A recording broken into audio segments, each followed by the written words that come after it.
The next item of business is a debate on motion 5235 in the name of Angus Robertson on Northern Ireland Protocol Bill. I would invite members who wish to participate in this debate to press the request to speak buttons now or place an R in the chat function as soon as possible. I do note that one member who is scheduled to be participating in the debate isn't in the chamber, which is more than a little disappointing. We'll expect an explanation for that, but I call on Angus Robertson to speak to and move the motion. Cabinet Secretary, for around 7 minutes, please. Thank you very much, Presiding Officer. The UK Government's Northern Ireland Protocol Bill had its second reading in the House of Commons on Monday. The European Union consider this bill to be illegal.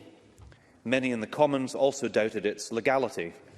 Others warned it will undermine the United Kingdom's international reputation. Still more pointed out that it fails to bring the Democratic Unionist Party back into power sharing in Northern Ireland or advance trade talks with either the European Union or the United States of America.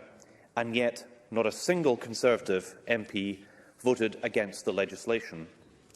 I'll focus my remarks on three issues which are of utmost interest to all colleagues in this Parliament.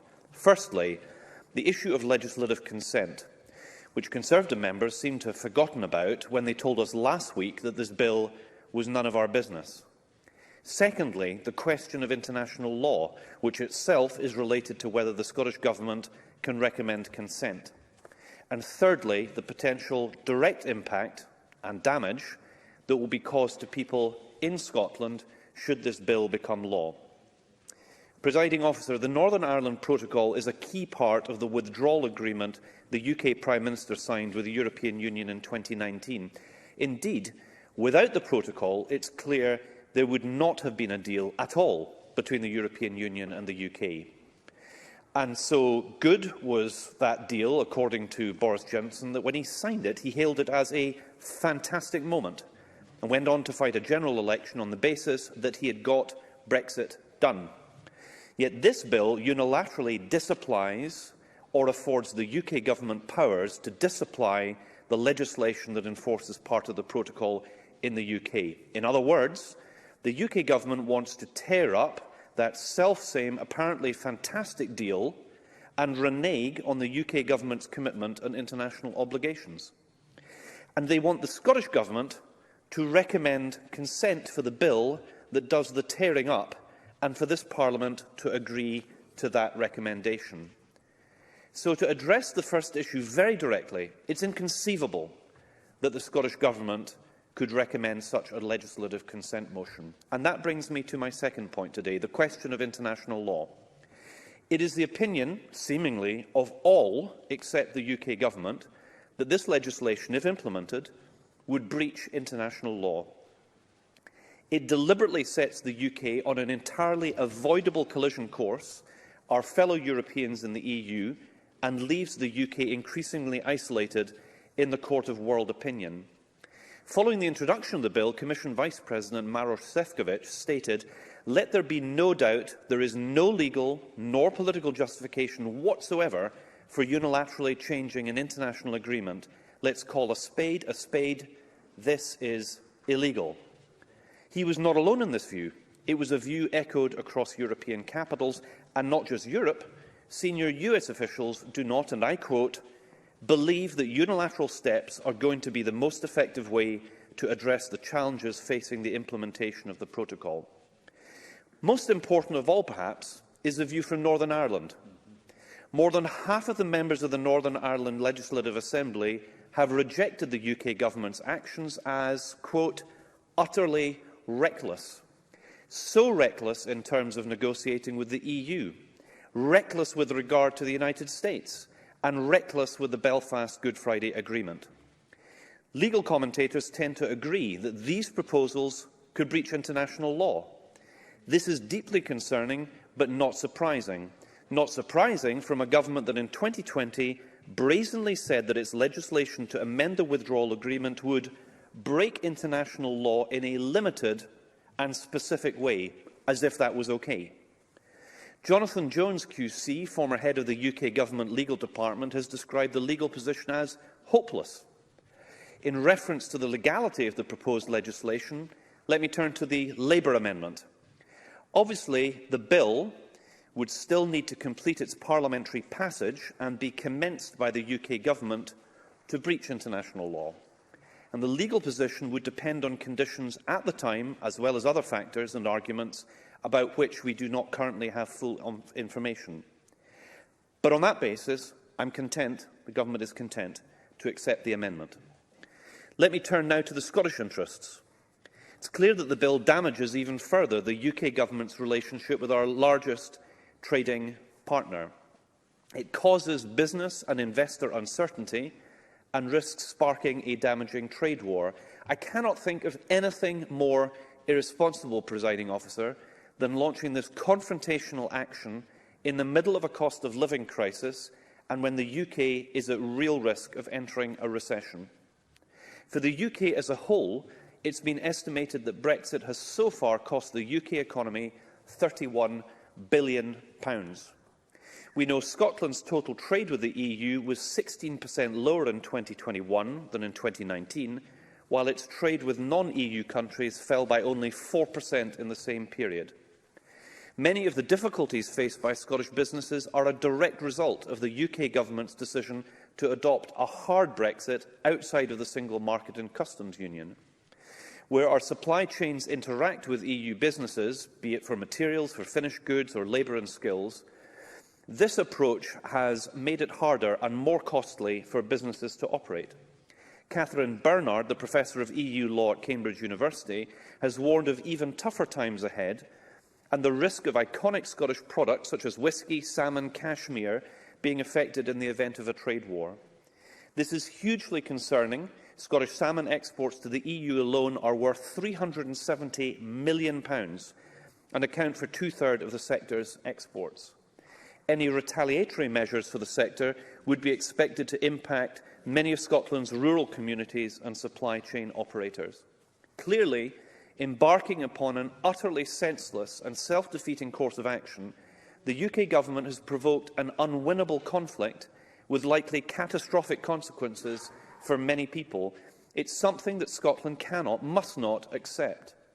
The protocol, of course, allows Northern Ireland to simultaneously be in the EU single market and the UK's internal market. It is disingenuous for the UK Government to claim the protocol is doing harm to Northern Ireland's economy. Stephen Kelly, the head of Manufacturing Northern Ireland, just a month ago stated the exact opposite. I quote him, "Every piece of evidence presented so far shows a positive impact." This is echoed by the National Institute of Economic and Social Research, which found that Northern Ireland's economic output has recently outperformed the UK average.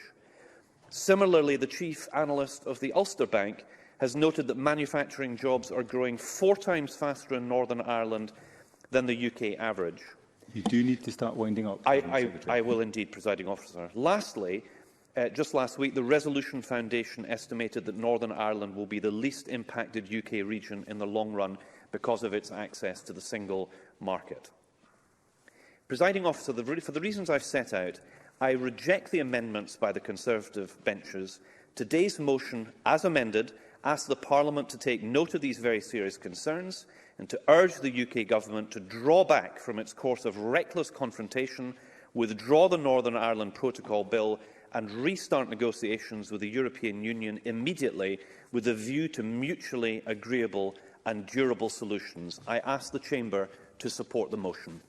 Thank you, Cabinet Secretary. And I call on Sarah Boyack to speak to and move Amendment 5235.3 for around 5 minutes. Ms Boyack. Thank you very much, Presiding Officer. When I was first sworn into the Parliament, I would never have thought we'd be discussing a bill that would actively break international law, because not only will the Tories' Northern Ireland Protocol Bill break international law, it also further damages the UK's global reputation as a trusted partner, and it risks worsening the cost of living crisis by throwing up further barriers to trade. And it will create further divisions at a time we need to be getting on with our neighbours in Europe, and we need to pull together in the face of Putin's war in Ukraine. Now, on one hand, the terms of the EU Withdrawal Bill and the Northern Ireland Protocol should come as no surprise to Boris Johnson and this Conservative government, because they negotiated it. They agreed the protocol and they whipped their MPs to vote for it. So the Northern Ireland Protocol is a product of this Conservative UK government, and the fact they're now seeking to usurp the protocol demonstrates the incompetence of this Prime Minister and his government, past and present. What confidence can we have from a government that cannot even get the job done right first time around? And yesterday, it was absolutely striking that the Foreign Secretary told the Belfast Telegraph that she has no regrets in voting for the protocol at the time, and that the issues that have arisen were unexpected, even though she now says that the problems were baked into the protocol. So it really begs the question, what work did they do to look at a protocol that she now thinks is disastrous? What kind of risk assessment did they do? So I agree with the key points included in today's motion from the Scottish Government. So my add amendment focuses on that fact that the bill proposed by the UK Government breaks international law. Article 27 of the Vienna Convention on the Law of Treaties says that a party may not invoke the provisions of its internal law as justification for its failure to perform a treaty. The proposed bill does exactly that.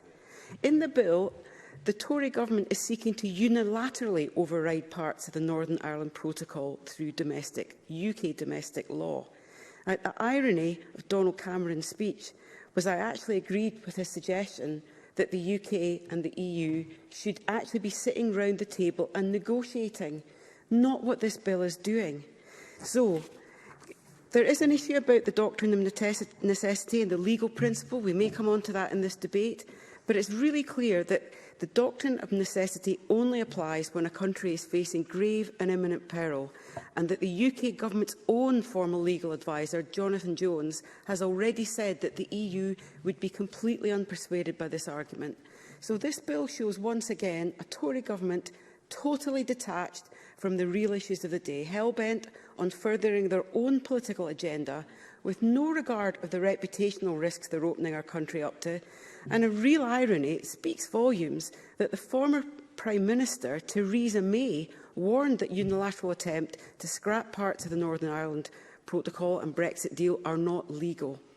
And if you look at the protocol, Article 16 actually allows the UK or the EU to invoke restricted safeguard measures unilaterally where serious economic, societal or environmental difficulties arise because of the operation of the protocol. So I do agree with Donald Cameron. It is time to sit round the table and talk about this.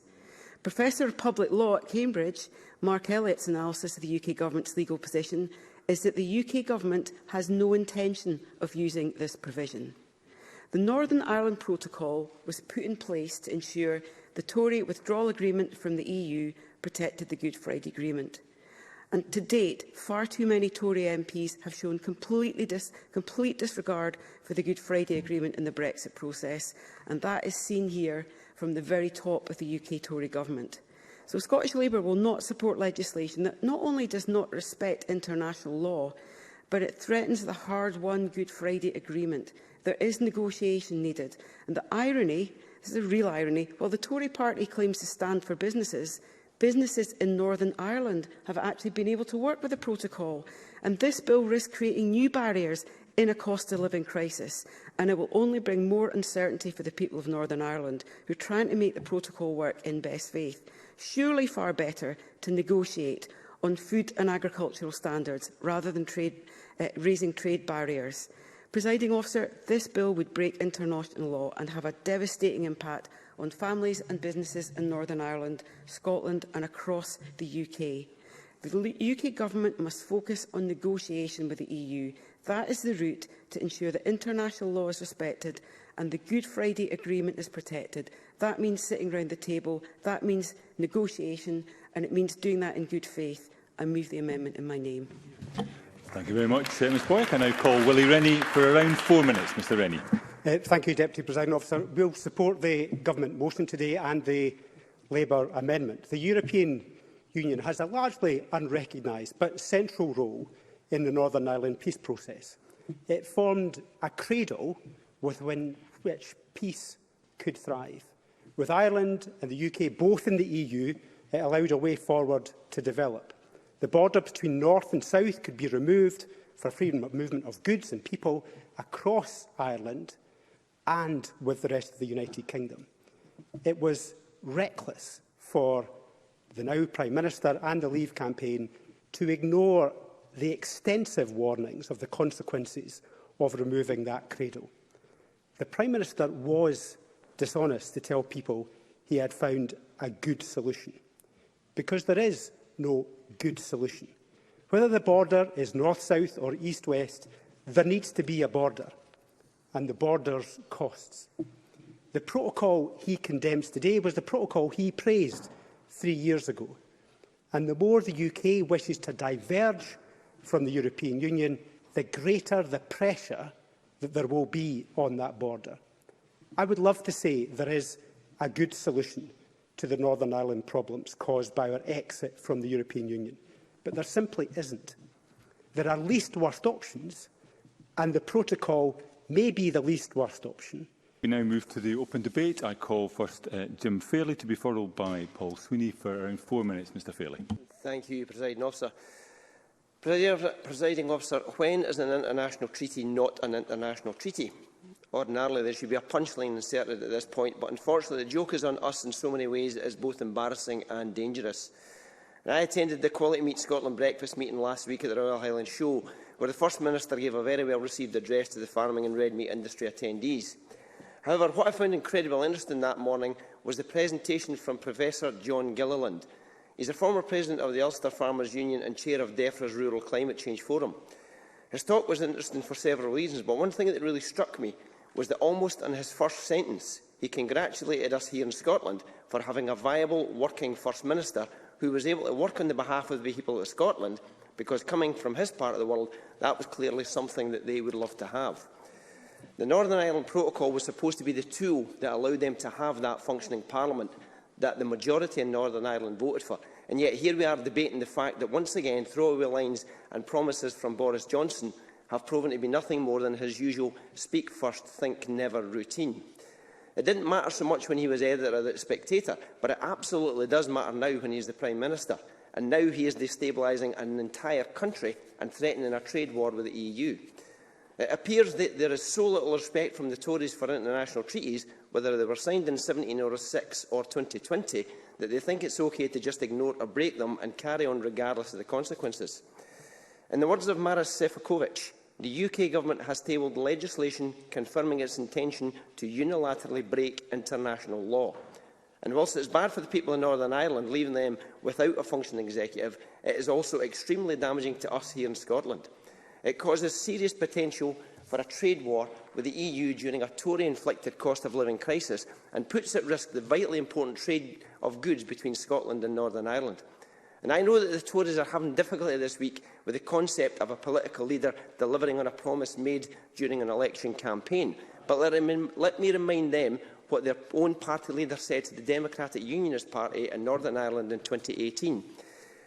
We would be damaging the fabric of the Union with regulatory checks and even customs controls between Great Britain and Northern Ireland, on top of those extra regulatory checks down the Irish Sea that are already envisaged in the Withdrawal Agreement. Now, I have to tell you that no British Conservative government could or should ever sign up to such an arrangement. Less than a year later, Mr Johnson put a border in the Irish Sea. Now, I have no problem with damaging the fabric of the Union, particularly in relation to Scotland, but I have a huge problem with a London-centric Tory government that thinks it can play fast and loose with the politics of Northern Ireland and the economic impact their decisions are having on Scotland. Boris Johnson doesn't care about Northern Ireland. He didn't go there and make that empty promise because it was something he believed in. He did it because it was expedient for him, his party, his government, and at that moment in time. In October 2019, the Prime Minister assured the House of Commons that his protocol is a great success for Northern Ireland and the whole country, and fully compatible with the Good Friday Agreement. Now the UK Government is saying that this legislation to unilaterally override the protocol is necessary to preserve peace and stability in Northern Ireland. The man has more faces than a dice. Now, I don't raise that because Northern Ireland Protocol was the best solution for Northern Ireland. Like the majority of the people in Northern Ireland and Scotland who voted to remain in the EU, I think that recognising and enabling the democratic wish would have been the best solution for Scotland and Northern Ireland. But as I said previously, the Tories have a problem with recognising democratic mandates, and I return to Maros Sefcovic. The protocol was the solution agreed with the UK Government to protect the Good Friday Agreement in all its dimensions, avoid a hard border on the island of Ireland and protect the integrity of the EU single market. We know there are some practical difficulties implementing it. That is why my team and I have been engaging extensively with all stakeholders on the ground, resulting in a set of solutions put forward in October, showing a genuine and unprecedented flexibility.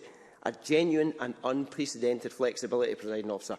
It makes you wonder if Boris Johnson's vote fast is more about him realising that if the Northern Ireland Protocol works in Northern Ireland, Mr. Fairley. It applies in Scotland too. Perhaps he's got more to lose than he realised. Thank you. Thank you very much, Mr. Fairley. I now call on Paul Sweeney to be followed by Paul McLennan. Again, up to 4 minutes, please. Thank you, Deputy Presiding Officer. And I rise to support the amendment in my colleague Sarah Boyack's name, and also to support the Government amendment, because, as the member for Airdrie and Shotts and I know only too well, we were, as veterans of the 2017-19 House of Commons, had a front row seat to the tragic and horrible spectacle of the constitutional vandalism perpetrated by the Conservative Party on this country. And it really, as someone who was 9 years old when the Good Friday Agreement was signed and has only ever really known peace in Northern Ireland, to see that threatened in my generation's prospects threatened by that is absolutely appalling. And, you know, very quickly became apparent to me in wrestling with the difficulties of that Brexit vote in 2016, of how do you make sense of it, how do you deliver a workable solution. There was only really ever three options. It was either for the whole of the United Kingdom to remain in the customs union and single market, or it's certainly very closely aligned to it, or to have a hard border somewhere, either in two locations, between Northern Ireland and the Republic of Ireland, or between the island of Ireland and Great Britain.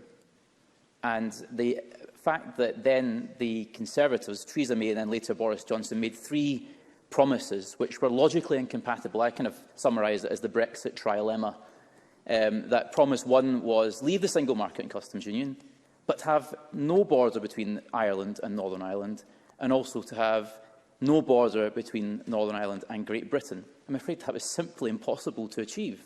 So something had to give, and the fantasy that this could be squared off was something that, you know, was impossible to deal with in that Parliament, and that led to the disastrous outcome of the 2019 general election and the sort of no-deal Brexit that we ended up with in all but name.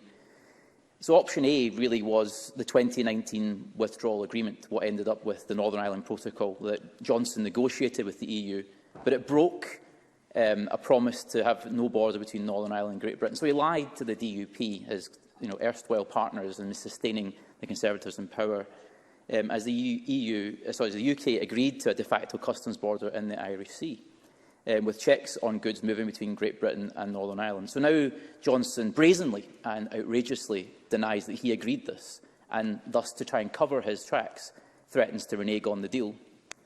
And if the UK does renege on the withdrawal agreement with the EU, ultimately this undermines the Good Friday Agreement by forcing a return to a border on the island of Ireland, and thus breaks Promise 3 with not having a border between Ireland and Northern Ireland.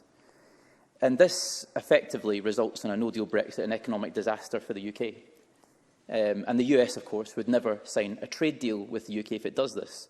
But the UK will then try and claim that the EU is to blame for this disaster and this border. And that is the most outrageous lie perpetrated on the people of this country, who perhaps voted in good faith for what they thought was, against EU bureaucracy and everything, but they didn't fully understand the implications of this problem that would be faced with Ireland. And of course, Theresa May's 2018 deal with the Irish backstop, that deal pretended to achieve a fantasy which would square it off, but in reality it actually would have kept the whole of the UK de facto in the EU customs union and single market for goods if no other solution could be found. And it would have broken, of course, the promise to leave the single market and customs union. She was held hostage, effectively, by our backbenchers. So this was rejected by the UK Parliament, despite, and I'm proud to have said that I worked as much as possible with colleagues across parties to achieve as much as we could in compromise to get that agreement to remain in the customs union and single market, to try and achieve that alignment. Ken Clarke's proposal, for example, tried to work as much as we could, but the vandals in the backbenches of the Conservative Party put paid to that, leading to May's resignation, Boris Johnson becoming Prime Minister, and the whole thing unravelling. So, in reality, what we saw through 2017 to 19 was the most appalling constitutional vandalism, and we're trying to wrestle with the consequences of it. That's why we should reject it and reject everything the Conservative Party have visited on this country, the misery they've visited on this country over the last 5 years. Thank you very much, Mr Sweeney. I now call Paul McLennan to be followed by Claire Adamson for around 4 minutes, please, Mr McLennan. Well, thank you, Deputy Presiding Officer. It's been a long 6 years since Scotland voted by the margin of 62 to 38% to remain in the EU. Indeed, polls have shown that support for rejoining the EU is now higher than that. Let's remind ourselves of what the protocol does. It creates a border in the Irish Sea for goods passing from the UK into Northern Ireland, which remains the EU single market for goods, and we've heard about the benefits from Northern Ireland of that already. It also removes the need for border checks on the Irish land border. On Monday, Boris Johnson secured a 74-vote majority for a bill to rip up the Northern Ireland element of his Brexit deal, and remember, he authorised its approval.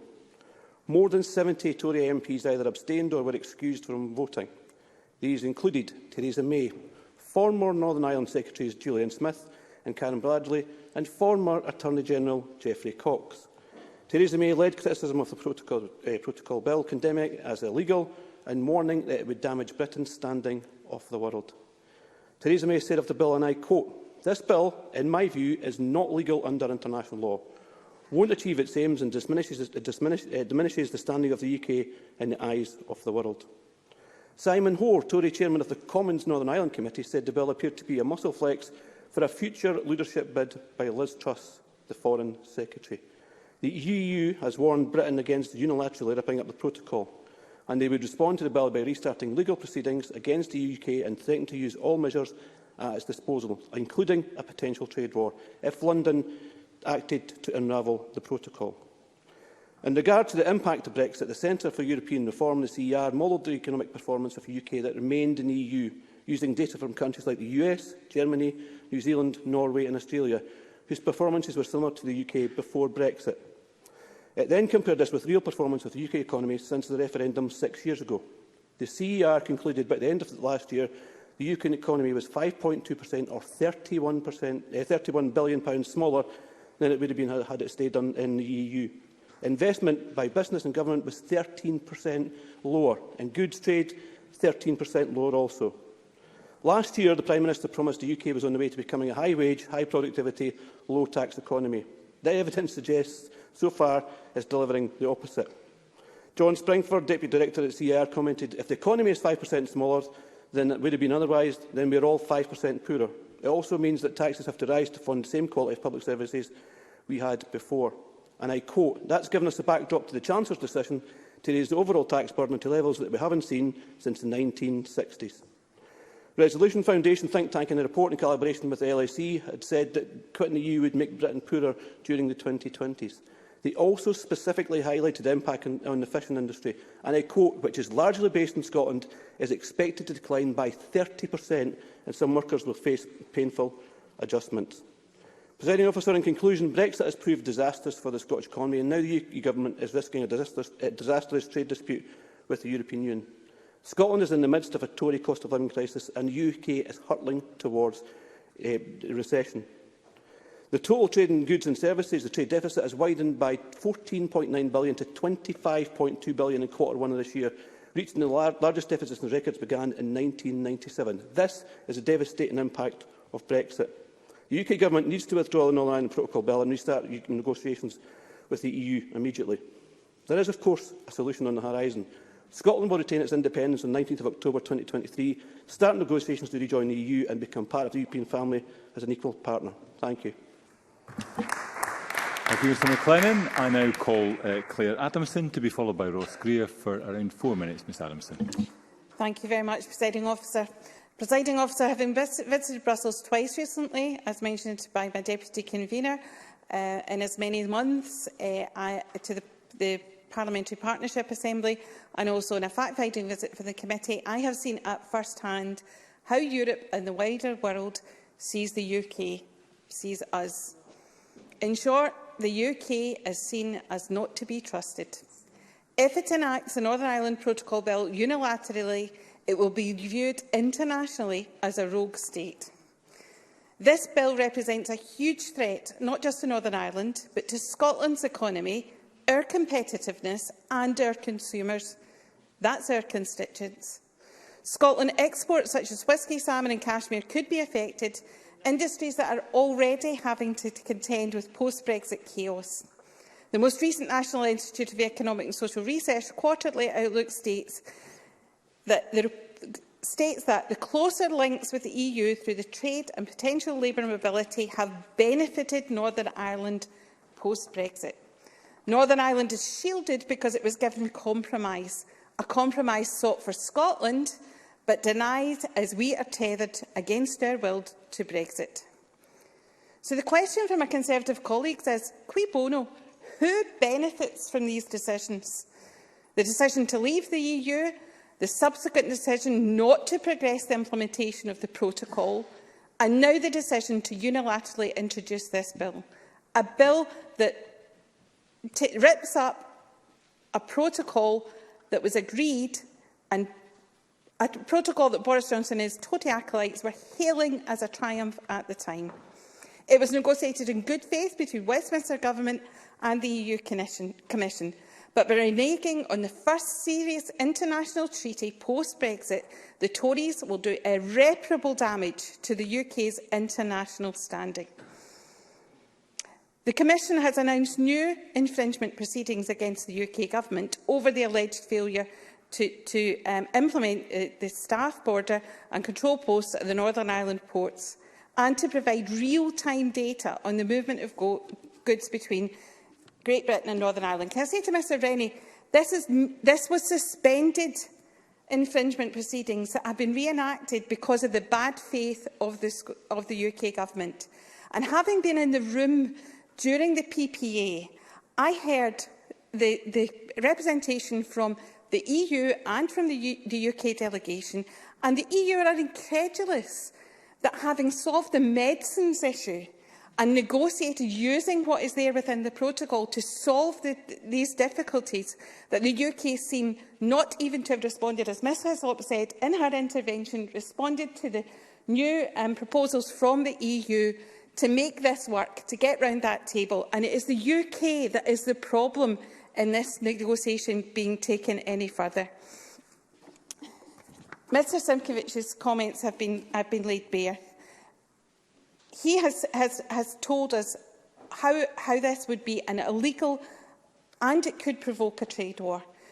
So the UK Government, in its bad faith, is willing to put Horizon at further risk, is willing to put the Good Friday Agreement at further risk, is putting the commerce of our country at risk, while our voice is silenced, because in the PPA, the Senate, Stormont and Holyrood do not have a voice in that room. So everybody sits there talking about Northern Ireland, and Northern Ireland did not have a voice in that room. This is untenable, and it's a democratic deficit that is only going to get worse. Thank goodness we have a path out of this burdock. Thank you, Ms Adamson. I now call Ross Greer to be followed by Fiona Hislop for around 4 minutes. Mr Greer. Thank you, Presiding Officer. I've been a member of the British-Irish Parliamentary Assembly for 6 years now. It's an institution that predated the Good Friday Agreement by a couple of years, but it fulfils the role of interparliamentary dialogue that's required under Strand 3 of the Agreement. It is one of the institutions of the peace process. And it's been a privilege through that to get to know some of those who secured that peace agreement in the first place. They put themselves at immense risk to secure that better future for their families and their society. But Brexit has defined all of the 6 years that I've sat on BIPA, to the immense frustration of most members when there are so many other issues about the relationships on these islands that we could have been discussing. It's been like Groundhog Day, every meeting trying over and over again to square the circle of an open land border between two markets and an open sea border between different constituent parts of the UK. There's been little to no understanding from the UK Government of the fact that the peace process is just that, a process. It is still ongoing. It was not an event in 1998. And the Good Friday Agreement is an international treaty, not an internal political agreement in the UK between different parties and combatants to that conflict. The protocol is the least worst solution. It's not the problem. Brexit itself was always the problem here. But the protocol is the solution that the Brexiteers chose and signed up to. It was part of their oven-ready deal. Now, the protocol is working economically for Northern Ireland, as has already been pointed out. On a range of measures, it's outperforming the rest of the UK. It is causing political instability. That political instability, though, is being caused by the Democratic Unionist Party leading political loyalism down a dead end. The DUP, by the way, who barely engage with the British Irish Parliamentary Assembly. Now, I spoke to Geoffrey Donaldson, the leader of the DUP, earlier this year about this issue. And to be fair to Mr Donaldson, he's the one DUP member who I've seen engage properly with the institutions of the peace process. But when I asked him about the DUP's proposed alternatives to the protocol, all I got back was vague talk of technological solutions. We've been there before. That was most of the discussion with Brexiteers for the last 6 years. Now, if this was purely about resolving economic issues, there are technological solutions. The border between Norway and Sweden is an excellent example of a high-tech solution to a customs border.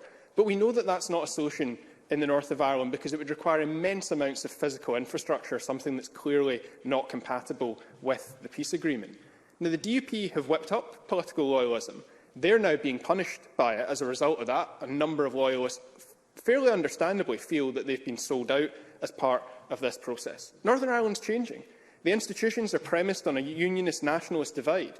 They're going to need reconfigured now. Political unionism has lost its majority and it's highly unlikely to get it back. But political nationalism is not much closer to securing a majority of its own. A different configuration is required for Stormont. But there's no space for that discussion as long as Brexit makes this crisis permanent.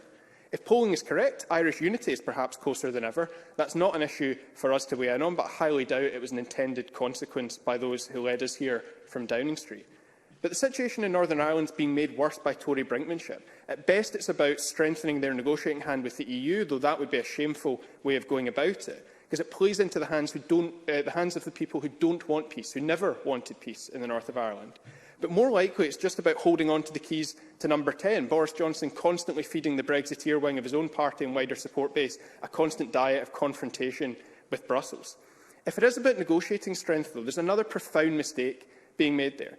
The EU faces immense challenges to the rule of law in Poland and Hungary. They can't credibly deal with those, which they fully intend to do, without taking action against a partner who's also breaching international law and agreements. Brexiteers think this issue sits in isolation. It does not. The same mistakes have been made over and over again since 2016, mistakes rooted in British exceptionalism. The risk of a trade war here is real. That would result in huge suffering on top of the cost of living crisis. The UK wouldn't win that trade war. We're on the precipice of recession anyway, and that would tip us over. The solution to this was here from the start, the UK staying in the single market and the customs union. Boris Johnson was elected on a promise to get Brexit done, but he's guaranteed that it will never be over. The UK Government intend on doing this on the basis of the necessity principle, but the necessity principle is a justification for breaching international law, presiding officer. It is an admission that that is exactly what they intend on doing. The EU still want to negotiate. That requires the UK turning up and having proposals. They don't want a trade war. We can't afford a trade war. Today, this Parliament will state overwhelmingly that this is not happening in our name. There's still time for the UK Government to withdraw, but if not, the Conservatives must own the consequences of their actions. Thank you very much, Mr Greer. We now move to the final speaker in the open debate, Fiona Hislop, for around 4 minutes, please. Presiding Officer, why is this important and what is at risk? Why it affects Scotland and how it must be resolved? The key questions. The risk of an EU trade war and its implications are very real, as others have already warned. The EU has willingly not implemented a number of things which are part of the withdrawal agreement in the spirit of cooperation. But if they now choose to implement the letter of it because of the UK's behaviour, it will have wider consequences. I'm hearing, for example, that the European Commission's Copernicus programme may now cease to involve UK researchers and academics in working on satellite monitoring of climate change impacts on seas, on polar ice and forestation. And the UK is knowingly prepared to risk this participation as well as risk a trade war. Of course, Northern Ireland is currently the best performing part of the UK precisely because it continues to have easier access to the single market. Simon Coveney, Ireland's Foreign Minister, has stated clearly the situation of the Protocol Bill. 74% of people in Northern Ireland want an EU-UK agreement on protocol implementation, not unilateral legislation in breach of international law. It will damage the Good Friday Agreement, not protect it. It is a breach of international law and will damage the UK's reputation. It's against business and majority opinion in Northern Ireland, and is unnecessary UK unilateral action when partnership and compromise is on offer from the EU. blunt but accurate. Theresa May, in her searing contribution on Monday, said, in thinking about the bill, I started by asking myself 3 questions. First, do I consider it to be legal under international law? Secondly, will it achieve its aims? Thirdly, does it at least maintain the standing of the United Kingdom in the eyes of the world? My answer to all 3 questions is no. That is even before we look at the extraordinarily sweeping powers that the bill would give to ministers. End quote. Joanna Cherry MP, in an important intervention on Liz Truss, referred to a gaping hole in the UK Government's legal defence, as the International Law Commission has stated that where a state has itself contributed to the situation of necessity, the doctrine of necessity cannot be prayed in aid. But the UK Government is arguing the self-defence of necessity for something that they themselves deliberately instigated. International standing matters. The rule of law matters. And the rule of international law matters on a global scale. Is the UK a trusted partner who will honour their agreements? Former Labour Welsh First Minister Carwyn Jones wrote the following in an article only last week, and I quote, "Britain is beginning to look more and more like a kind of rogue state. The Prime Minister can break the law with impunity without consequence. Ministers, when challenged, want to remove the source of that challenge. The state wants to pick and choose what parts of international agreements it wants to abide by and those it wants to ditch. All this gives the impression to the world of the UK slowly falling apart and cannot be relied on to keep its word." End of quote. So, to go back to my questions, why is this important? International agreements, rule of law, UK reputation. What is at risk? The ongoing peace in Northern Ireland and the restoration of power-sharing democratic government there. Why does it affect Scotland? Scotland is proportionately more reliant on EU exports. Our food, drink, agriculture and other industries will be damaged if the EU implements the customs rules that the UK have signed up to, but the EU has not yet fully implemented. So how must it be resolved? Diplomacy. Serious diplomacy, not arrogant posturing and politicking, discussion and negotiation between both parties, the EU and UK together. And I welcome the sentiment of what Donald Cameron was saying. Brexit isn't done. Brexit is still with us. It's happening. It's causing economic loss, curbing exports to the biggest market in the world. It's causing staffing shortages in key industries, exacerbating inflation. And, Presiding Officer, in closing, worst of all is undermining and rejecting the democratic wishes of the people of Northern Ireland who voted for parties who want the protocol to continue, and it is damaging to the upholding of democracy and the rule of law and the UK's international reputation. Support the motion. Thank you very much, Ms Hislop. I now call on Neil Gray, Minister, to respond on behalf of the Scottish Government. Around 6 minutes, please. Thank you, Presiding Officer. Scotland did not vote for Brexit, and that requires consideration as we reflect on the impact that it is having on Scotland, including as the protocol chaos rumbles on. Today we've heard much about the parlous state of UK-EU relations and much of the UK Government's approach to this bill. We have also heard a great deal about the negative impact their approach could have on the Scottish economy, both our trading routes and our interests in the Trading Cooperation Agreement, as referred to in excellent speeches by Jim Fairley and Fiona Hislop. To take just one example of how this bill carries with it wider implications, Scotland's leading researchers, already suffering the uncertainty of Brexit in previous years, face being frozen out of Horizon Europe. Collateral damage of the UK Government's ideologically driven agenda. Horizon Europe is globally unparalleled, offering a €95.5 billion research and innovation programme from which Scotland has benefited greatly in the past. The UK Government's response, a potentially smaller domestic replacement. Details to follow. The same paralysis is what we face across the Trade and Cooperation Agreement, with all questions and queries about progress tracing back to the impasse on the protocol. Lest we forget, this is the protocol negotiated by Boris Johnson less than 3 years ago, which he hailed as a fantastic moment. Now, of course, UK Government ministers claim that there are issues with the protocol which were unforeseen and unintended. But in the next breath, to justify this bill, we are told this week by the Foreign Secretary that the problems are, and I quote, baked into the text of the protocol itself. Both excuses cannot be true. If they are indeed baked in, you'd be forgiven for asking whether the Prime Minister even read his own oven-ready Brexit deal. And such are the contortions and linguistic gymnastics required for the UK Government to try to justify this embarrassing ideological nonsense that they are directly contradicting themselves. These are, of course, extremely serious issues that will be causing much consternation to many sectors in Scotland. But we must also keep in mind the wider context here, referred to by Paul Sweeney and others. That is the need to respect the Northern Ireland peace process and the rule of law, rightly referred to by Willie Rennie. Possibly the one area I could possibly agree with in Willie Rennie's contribution.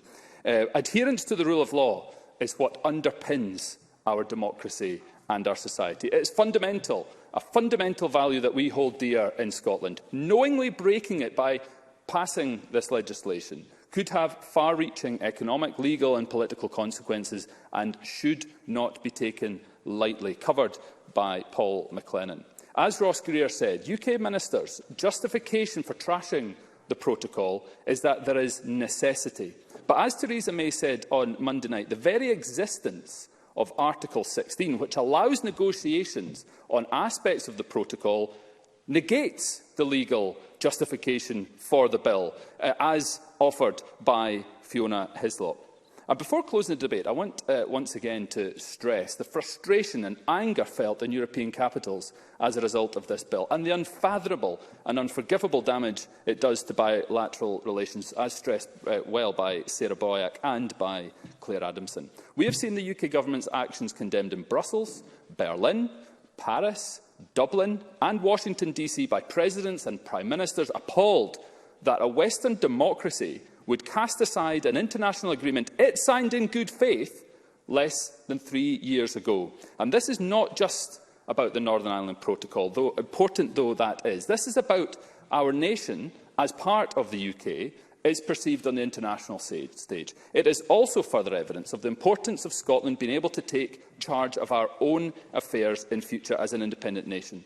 Regardless of how this bill ultimately fares at Westminster, and I call on all responsible members of both houses at Westminster to speak up in defence of international law, the damage done by the UK Government's actions will not easily be reversed. And it also begs the question, for what?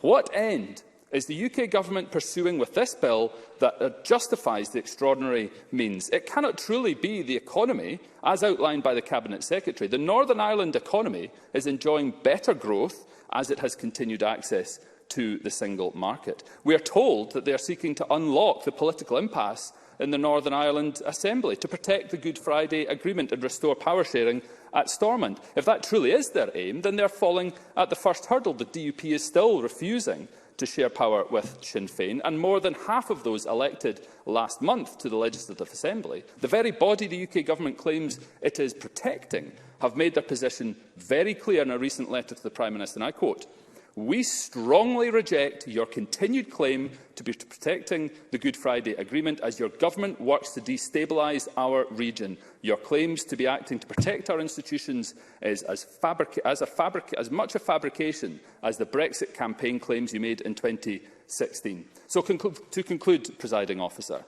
the Brexit referendum was supposed to answer the decades-long Tory party psychodrama on the relationship with Europe. Instead, 6 years hence, since that referendum, Scotland is still being held back by the Tory incompetence and ideology the majority in Scotland want nothing to do with. Breaking the protocol, breaking international law by pursuing this bill is not the answer. And if the Scottish Conservatives are true to their word on negotiation, there is a route.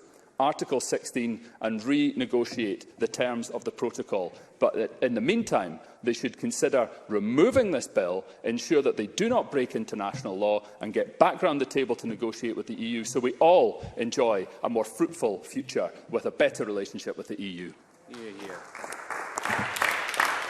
Thank you, Minister. And that concludes the debate on Northern Ireland Protocol Bill.